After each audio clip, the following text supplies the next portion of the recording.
Hello there. Petites mutantes et petits héros, sans oublier les grands Avengers, comment allez-vous?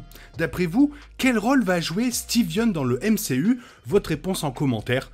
Bref, revenons sur le film Ant-Man 3 qui a probablement révélé le méchant du film Les 4 Fantastiques. Et je vous en parle dès maintenant en vous souhaitant un bon moment. Let's go!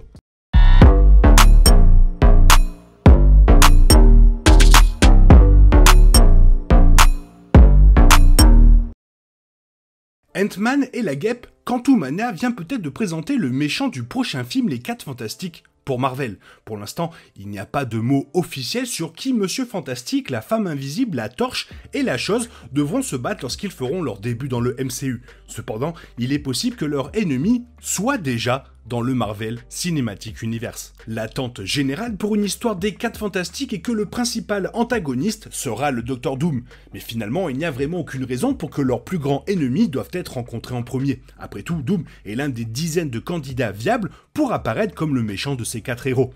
Au cours de leur longue histoire dans les bandes dessinées, la première famille de Marvel s'est heurtée à une longue liste d'adversaires difficiles, dont beaucoup sont des personnages désormais éligibles pour une apparition dans le MCU. En fait, l'une des options pour le méchant existe désormais dans le MCU grâce à Ant-Man 3. Car comme vous le savez, dans Quantumania, la première scène post-générique sur les deux, Marvel a présenté 3 nouveaux variants de Kang. L'un était habillé comme un pharaon égyptien. Son costume l'identifie comme Ramatut, un personnage qui représente un point spécifique dans la chronologie de Kang dans les comics. L'implication de ce rassemblement de variants de Kang est que les 3 d'entre eux seront parmi les méchants, combattant les héros les plus puissants de la Terre dans Avengers, la dynastie Kang. Compte tenu de la configuration du film pour le prochain film Avengers, ce scénario semble certainement probable, mais cela ne signifie pas que ces personnages ne seront plus revus d'ici là. De toute évidence, Ramatut a un rôle de leader au sein du Conseil des Kang, ce qui signifie qu'il peut être à l'avant-garde du conflit lorsque les personnages commencent à mettre leur projet en marche. Puisqu'il s'agit sûrement d'un plan à plusieurs volets, le Conseil des Kang pourrait s'efforcer d'obtenir ce qu'il veut avant son inévitable affrontement avec les Avengers. Chacun des 3 acteurs centraux du Conseil des Kang pourrait commencer à mettre en œuvre ses parties respectives du plan, le rôle de Ramatut étant potentiellement au centre de son propre film. Puisque Ramatut a des liens comics avec les 4 Fantastiques, leur film pourrait accueillir sa prochaine apparition en live action. Et du coup, la question qu'on se pose, c'est qui est Ramatut dans les bandes dessinées? Introduit avant le vrai Kang le Conquérant, Ramatut est apparu pour la première fois dans Fantastic Four 19, en tant que voyageur temporel du futur qui a visité l'Égypte ancienne et il y a élu domicile en tant que pharaon, rien que ça. Il a gouverné la région pendant un certain temps, mais a fini par sentir que sa vie était devenue assez banale. Cherchant à y ajouter un peu d'excitation, Ramatut a caché des indices en Égypte, sachant qu'il serait vu des milliers d'années plus tard par les 4 Fantastiques qui avaient une machine à voyager dans le temps. En suivant cette stratégie, Ramatut a réussi à attirer l'équipe directement vers lui pour une bataille dans le passé. Lors des débuts de Kang dans Avengers 8, Marvel a utilisé Ramatut pour expliquer la trame de fond du premier. Apparemment, Kang et Ramatut sont la même personne, mais les deux personnages représentent des périodes différentes de la vie du personnage. Au début, il était Nathaniel Richards, un homme du 31e siècle qui a découvert la technologie du voyage dans le temps inventée par le Docteur Doom. Avec lui, Richards s'est aventuré dans le passé et a satisfait son désir de pouvoir en devenant le dirigeant de l'Égypte. Après avoir été vaincu par les 4 Fantastiques, Ramatut s'est enfui dans le flux temporel et s'est rebaptisé Kang le Conquérant. Plus tard, Marvel a ramené Ramatut en tant qu'homologue alternatif de Kang et en tant que personnage à vie de rédemption. Et du coup, j'entends certains d'entre vous me dire « Mais alors, pourquoi Ramatut devrait être le méchant du film ?» Semblable à la situation avec la phase 4, on ne peut pas s'attendre à ce que tous les films de la phase 5 soient directement liés à l'histoire globale. Mais il serait surprenant que la saison 2 de Loki soit le dernier tremplin de Marvel vers Avengers, la dynastie Kang. Avec 6 films entre Quantumania et la dynastie Kang, Marvel devrait avoir amplement l'occasion de poursuivre sa configuration Kang.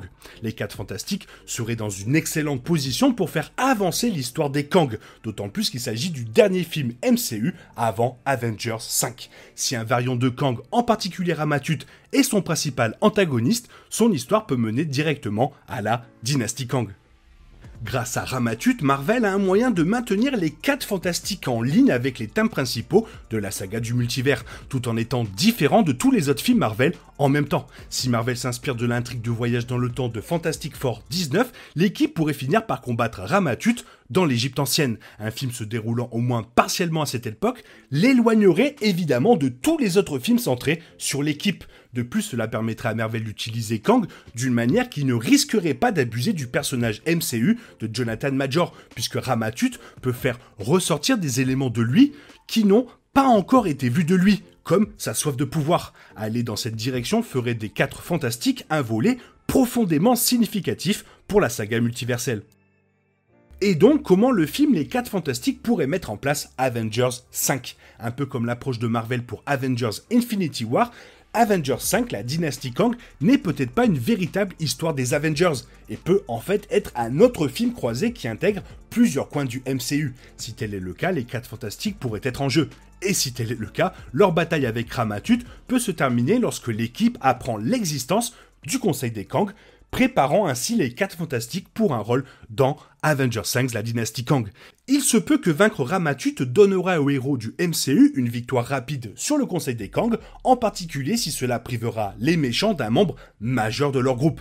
Alternativement, le MCU pourrait se pencher sur l'histoire de Ramatut, où le personnage en est venu à regretter ses actions et a finalement choisi d'aider les héros à battre Kang le Conquérant. De plus, le film peut mettre en place Avengers, la dynastie Kang, d'une manière qu'Ant-Man ne pouvait pas faire. Étant donné que Kang de Quantumania n'était pas membre du Conseil des Kang, le MCU a pu teaser leur objectif, mais n'a pas été en mesure de vraiment s'y plonger. Mais en plaçant Ramatut dans le film Les 4 Fantastiques, Marvel peut utiliser le film comme première phase de son plan directeur, puis passer à l'étape suivante dans Avengers, la dynastie Kang.